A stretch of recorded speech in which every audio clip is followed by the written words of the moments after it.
Session 20 of the Law of One. This is part 1. And we're going to talk about harvest of second density and human lifespan. Let's start.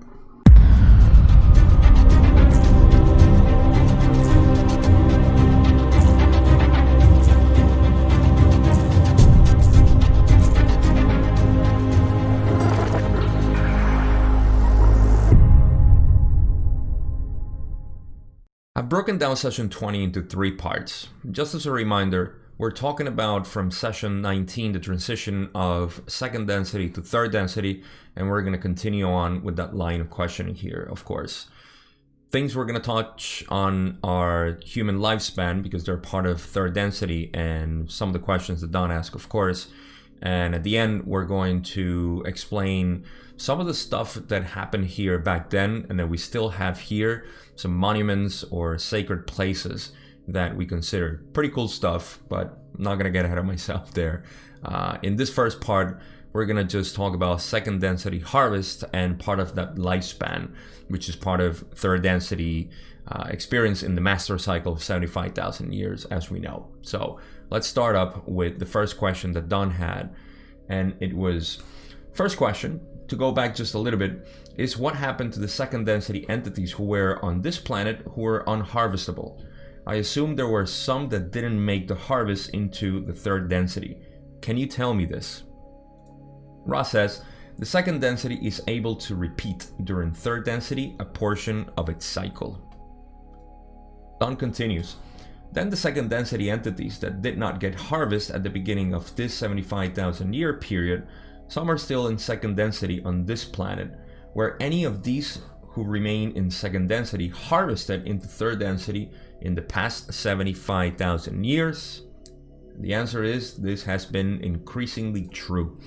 So what they're talking about here is that transition between second density and third density, the physical that happened on planet Earth, if some of the entities were able to repeat. And Ra says that, of course, as we activate third density experience on planet Earth, second density is still able to keep going with their cycle. Of course, you can see this as the activation of third density sphere for third density experience doesn't interfere with second density animals and plants in general. They continue to live here. And this has been increasingly true, that is the second density beings that were here have been going into third density, because remember, their evolution cycle goes into self-awareness, individualization of consciousness, and that's what they're trying to achieve, as we are trying to achieve fourth density consciousness as well. So that has been going on still in this master cycle of 75,000 years, and we're going to find out. We talked about this in the past when we talk about pets, and I got ahead of myself as usual there, but this is part of the next answer. So Don says, so more and more second density entities are making it into third density. Can you give me an example of a second density entity coming into third density, say in the recent past? Ra explains, perhaps the most common occurrence of second density graduation during third density cycle is the so-called pet, the animal which is exposed to the individualizing influences of the bond between animal and third density entity. This individuation causes a sharp rise in the potential of the second density entity, so that upon the cessation of physical complex, the mind-body complex does not return onto the undifferentiated consciousness of that species, if you will. So this is more something that we talked about in previous sessions, where pets are accelerated in their evolution from second density into third density, and this has to do with the influence that we third density beings have onto them. Again, it's a good reminder, if you have a pet, whatever that may be, a fish, a cat, a dog, a bird, whatever it is, the more you interact with this pet, then the more you give them individuated consciousness, because they create this understanding of themselves as separate from the environment because they now interact and see the reception of different, say, stimulus that they provide and get feedback from. So that's the way they create this individuation. You can see this a lot with, say, dogs are the best example because they are very dependent on us. They require a lot of care and love from us. They require, of course, their food, and their interaction with us is just at such a deep level that you can feel how much they depend on us and how much they kind of communicate with us. If you had a dog, I mean, I grew up with dogs all my life, so I can see the communication that they always had with us. It almost becomes like normal that you know that your dog is talking to you. So this kind of consciousness is what they are creating into themselves. So when they die, they actually can incarnate in a third density vehicle like this human body. So that's the best example that exists, in the way that we create and accelerate this process. Now in nature, I assume that this is rather slow because there is not so much, let's say, catalyst for them to individuate themselves. But it does happen, and it's curious to know that it does take millions of years for this to happen in their cycle, whereas we only have 75,000 years for third density. There are reasons for that. I don't need to get into it, but it's a good point to mention that they do take a long time. So with us, basically our pets and plants as well. Plants are part of second density. Quartz or minerals as well, crystallized formations are also second density. And the more this is just speculation of mine, with quartz, because a lot of people have been asking me questions about quartz and the relationship to them. Believe it or not, well, if you are familiar with quartz and you have this bond with them, I've met a lot of people, I'm not one of them, but I've met a lot of people that have a very strong bond with quartz and crystal formations for some reason. And it sounds almost like the same that I would say I have with animals myself, and some others with plants. They talk to us. They have a talk, not in the verbal sense, but they communicate with us in some way. And this is a way of creating an individuation of consciousness for them. And well, that's just part of how it goes. But let's go on we still have some more to cover here in the next question. Don says, then can you give me an example of an entity in third density that was just previously a second density entity? What type of entity do they become here? Russ says, as a second density entity returns as third density for the beginning of this process of learning, the entity is equipped with the lowest, if you will so call these vibrational distortions, forms of third density consciousness. That is, equipped with self-consciousness. Okay, so let's just clarify that word that may sound a little harsh when they say that they are equipped with the lowest, if you will call this vibrational distortions, forms of third density consciousness. That is, equipped with self-consciousness. That means that when they reincarnate here for the first time as humans, they will be equipped with self-consciousness. Everything else, it really depends on where they incarnate and what kind of catalyst they receive. Something that we're going to get into in the next session is how we actually become more aware as we increase our consciousness, having this experience as humans or third density vehicles. We increase our awareness of self, and as we do that, then we can select our parents, and by that we can program our next incarnation in a better way that suits our purposes here as the experiences that we want to have. However, say a new pet like Don is asking, that incarnated for the first time, has no selection of parents, just comes in like automatically back into life as a human, and they're just simply aware, which is the most basic, and that's why they say the lowest of this consciousness, just being self-aware.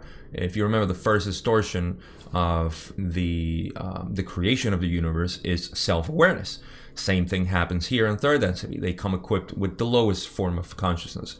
That doesn't mean that they need to live all their life in just self-awareness. Obviously, depending on what kind of life they have, and that's just the process of evolution of the soul, they will continue to raise their consciousness, as we're trying to do here. This is a pretty good point to say that as we're talking about second density going to third density, remember that our society is created and maintained and perpetuated for us to keep living between first and second density consciousness. We are in a very animalistic behavior here on planet Earth, with territorialism, separation, and division, and all that jazz. And just so you know that when we talk about raising your consciousness, it means that you bring up your awareness onto different levels of consciousness that makes you see the world from a different perspective, not from survivability or identity or even the basic requirement of third density, of course, which is interaction with other selves. And that is our yellow ray energy center. So I think it's a pretty good point right now to make that distinction that our planet, most of the population are living between the red and orange red ray energy center, which is the lowest possible consciousness, which is actually what pets, animals, plants, quartz maybe come into an incarnation here equipped with. So just to sum it up, we're still acting as a society, as a social complex. We're still working as animals, basically, in terms of consciousness. And in behaviors or physical behaviors, I'm pretty sure that fits the pattern too. We're very animalistic here, and that's something that we need to transcend from. Of course, again, last thing before we continue on, just to mention that we do this through individuated behaviors. We don't try to do this trying to convince other people that they are animals. I don't think that goes well. But just to mention that, that's just, you know, what we need to do personally and individually. That's how it rolls. So let's go on with the next question, and we're gonna finish this and go to the next part of this video. Don says, this would be a human in our form then, who would be beginning the understanding of third density. Is this correct? Ra says this is correct. Speaking of the rapid change that occurred in the physical vehicle, the change from second to third density, this, you said, occurred in approximately a generation and a half. Body hair was lost and there were structural changes. Don continues, I am aware of the physics of Dewey Larson, who states that all is motion or vibration. Am I correct in assuming that the basic vibration, which makes up the physical world as we experience it, changes, thus creating a different set of parameters, shall I say, in this short period of time between density changes, allowing for the new type of vehicle? Am I correct? Ra says this is correct, and now I need to explain this beautiful part. Well, first of all, the previous question before this one is if they come as humans. We talked about that, that's correct. And now we get into this part. We are talking about the rapid changes that happen in the human body. We talked about that in the last session. If you haven't watched, what are you waiting for? Go watch it so it makes more sense. But if you haven't, or if you want a reminder or refresher, they're talking about the changes that happen in the primate body that we had a second density here on planet Earth. The primate body changed rapidly between a generation and a half or so. The body, the vehicle, got sort of conditioned for third density. So we basically went from primates to full human form between a generation and two. And that was a very rapid change. Now what Don is asking, if this change was due to the physics of Dewey Larson that talks about that everything is motion and vibration.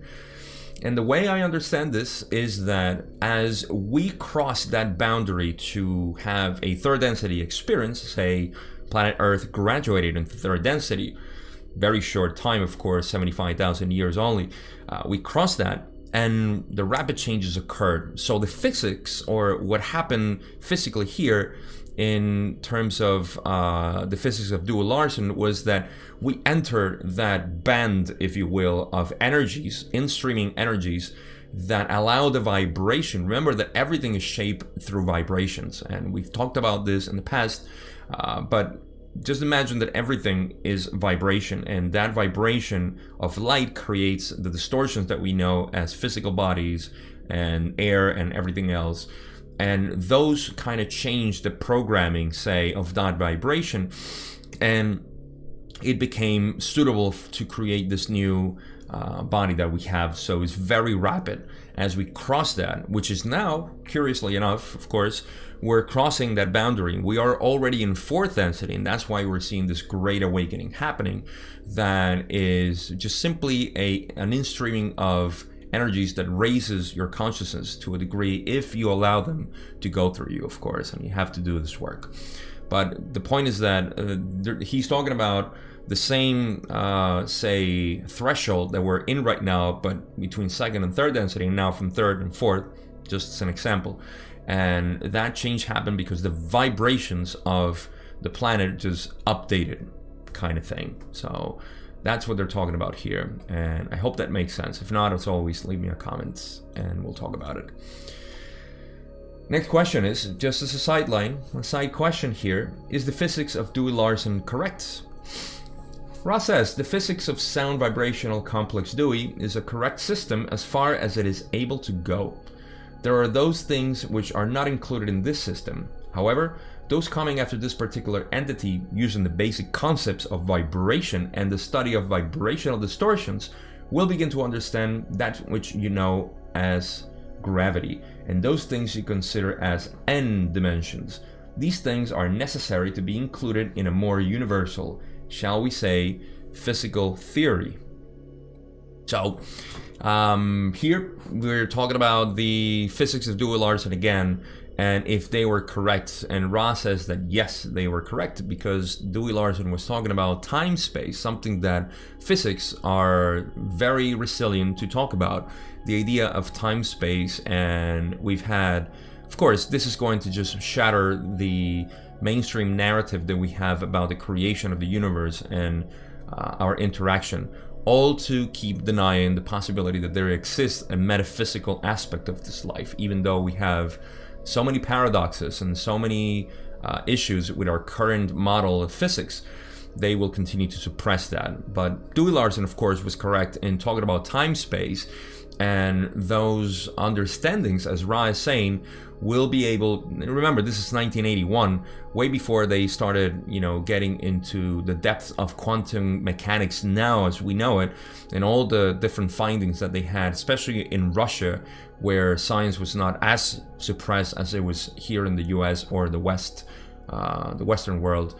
And they discovered so many things about what David Wilcock calls the source field, which I think is a great term to talk about this field of energy that creates everything and kind of maintains and weaves the patterns of the creation as we know it. And funny enough, as Ra's saying here, and this is way before we started talking about gravity being the key point that binds both time, space, and space-time, and they say, which you know as gravity, and those things you consider as n dimensions, we will begin to understand that which we know of gravity. Gravity is the binding force between these two, and it works in reverse. There's very cool research out there. I don't want to get into the little bit that I know here because it's not relevant, but it's curious to know that Ra actually validated the physics of Dewey Larson, saying that it's not complete even, that it's there are those things which are not included in this system, so there are many things that are not included there, but at least as a basic understanding, we know that this is true. So again, if you're interested in Dewey Larson, I'm going to leave a link in the description about the reciprocal system that he created and now they maintain as part of this model of physics, if you're interested, of course. It's really, really complicated. I don't think I can get into it myself, but if you're interested, go ahead. We need more people like you. Don continues and says, was this entity Dewey then? Did he bring this material through in his incarnation for use primarily in fourth density? Ross says this is correct. So a pretty cool note here. I'm not sure what this means. I can only speculate a little bit. If this physics was to be used in fourth density as we transition into it, because we are already in fourth density, meaning that we are still humans within the fourth density experience as we transition on it. So it could be understood, and now it makes sense. Or if, which I don't think, my speculation is more that it's for this transition and not for the fully activated fourth density, because at that point we would just simply understand naturally the physics of Dewey Larson and time space, because fourth density exists in time space itself. So my speculation, based on what I can connect with all this stuff, is that yes, this physics were created for us to understand this transition between third density and fourth density, because maybe again, and I'm still on the line of speculation, they knew that we were very, very much developed into the physical science of the universe. The science that we know and that we have applicable here is pretty much physical. We have no science that talks about consciousness.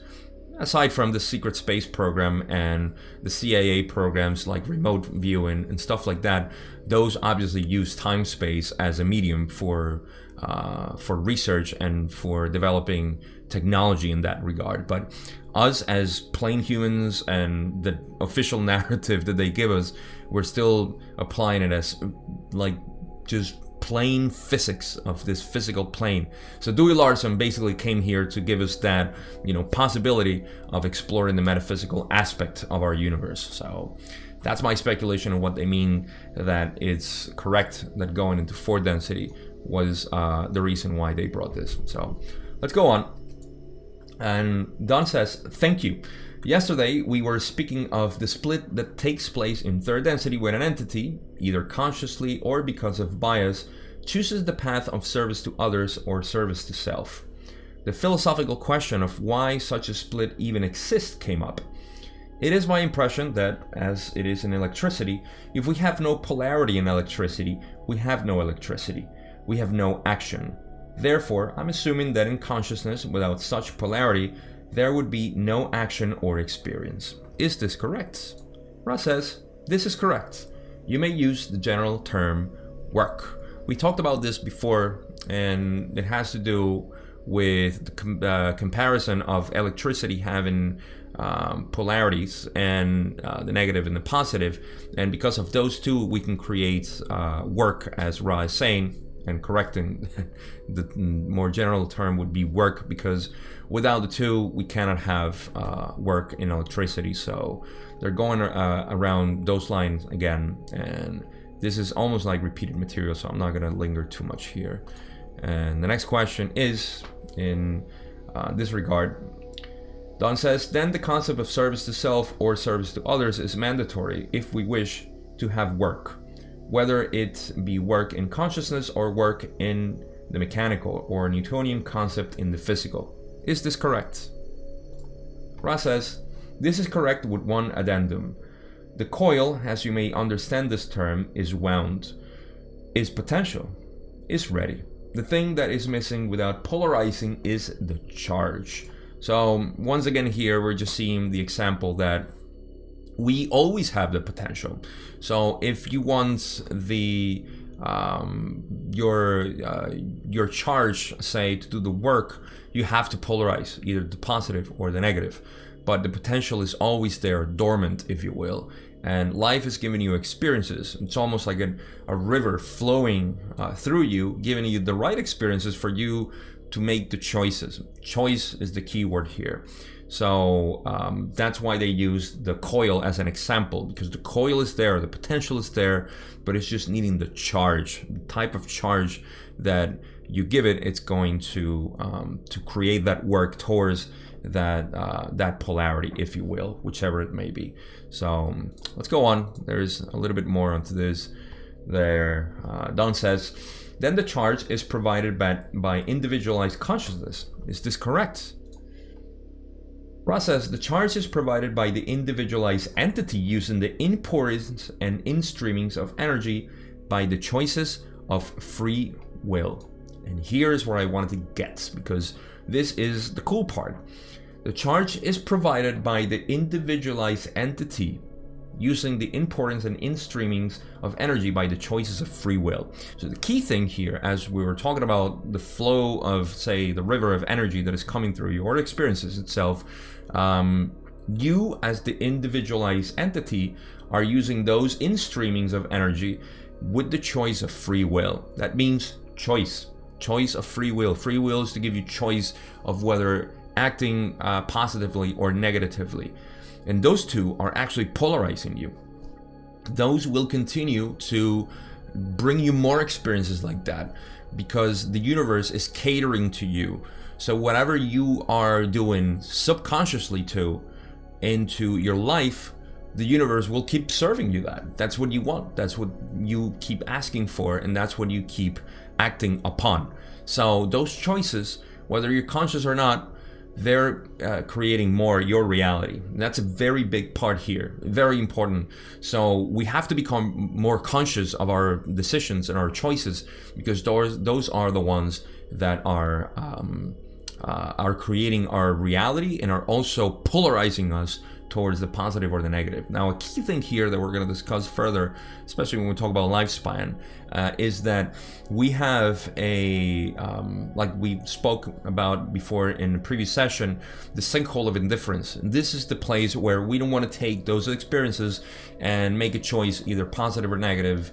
We just stay there. We're kind of just lazy and we don't want to do anything. And we are not acting on the only thing that exists in this reality, which is choice. We're not acting on that, and we're just there, not doing anything. So this is just delaying the inevitable. It may not be in this life, maybe in another cycle, in another 75,000 year cycle that you would have to go, or anybody would have to go and repeat that so they can get their polarization as they should. So very important here. There's so much we can philosophize and talk about. This specific part, I think, is very, very important, and I wish I could just highlight this whole thing and put it somewhere, everywhere, I would think, for anybody that can understand, of course, what Ra is saying here with all the concept. But let's continue on. Don says, thank you. As soon as the third density started 75,000 years ago, and we have incarnate third density entities, what was the average human lifespan at that time? Ra says, at the beginning of this particular portion of your space-time continuum, the average lifetime was approximately 900 of your years. Don asks, did the average lifespan grow longer or shorter as we progress on into third density experience? Ra says, there is a particular use for this span of life in this density, and given the harmonious development of the learned teachings of this density, the lifespan of the physical complex would remain the same throughout the cycle. However, your particular planetary sphere developed vibrations by the second major cycle, which shortened the lifespan dramatically. We talk about this in another concept where we talk about harvest and how the harvests were zero at the end of the first 25,000 years, which was 50,000 years ago. And then again, it was only 120 something people, or less than 200, more than 100 people graduated 25,000 years ago at the end of the second major cycle. Remember, a master cycle has 3 major cycles and is 75,000 years. So we have 25,000 years each. At the end of the first 25,000 years, there was nobody. At the end of the second 25,000 years, there was only 150, let's say. And then at the end of third density experience, altogether 75,000 years total. Right now, who knows how many of us may graduate or have to repeat. So in any case, what happened was that because of the inharmonious vibrations that we had here, and we're going to get into why that is, there was a shortening of the lifespan, which was actually 900 years, and this is the appropriate time. We can get into this as we go into lifespans, but just wanted to add that in. Next question is, assuming a major cycle is 25,000 years, at the end of the first 25,000 year cycle, how long was the lifespan? Ra says the lifespan at the end of the first cycle, which you call major, has approximately 700 was 700 of your years. Don says, then in 25,000 years, we lost 200 years of lifespan. Is this correct? This is correct, Ra says. Can you tell me the reason for this shortening of lifespan? Ra says, the causes of this shortening are always an ineuphonious or inharmonious relational vibration between other selves. In the first cycle, this was not severe due to the dispersion of peoples, but there was the growing, feeling complex distortions towards separateness from other selves. This is important, very important, because third density is supposed to be an interaction between other selves. We cannot see ourselves separate from each other unless we are creating a negatively polarized planet, which means that we still need to have each other because I need to manipulate you to accomplish what I want. So what happened basically is that we lost 200 years because there was a sense of separation between selves. This wasn't too dire, let's say, because we were separated into, call them tribes, very isolated. And as time went on, we encountered each other, and we talked about this, of course, in the past session, I believe, was that there was a lot of warlike behaviors between ourselves.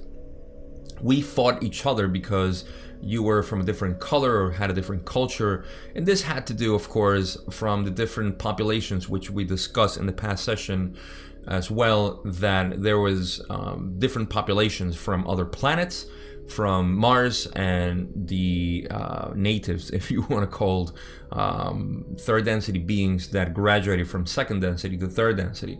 So this mix actually created more warlike behaviors between ourselves, and we just created this inharmonious vibrations on the planet that shortened our lifespan.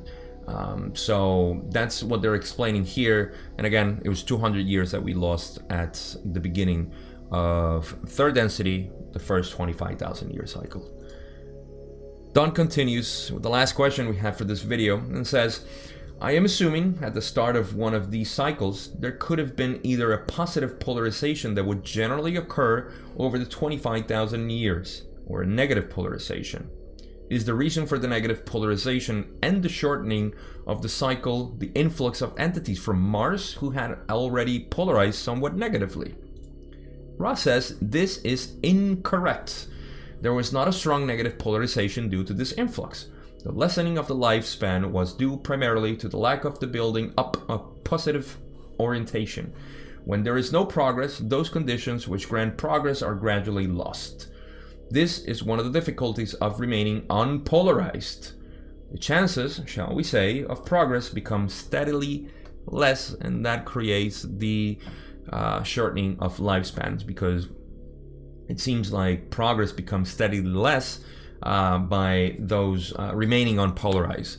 And this has been increasingly so over time, as we can see that we now only have a tenth of that, if anything.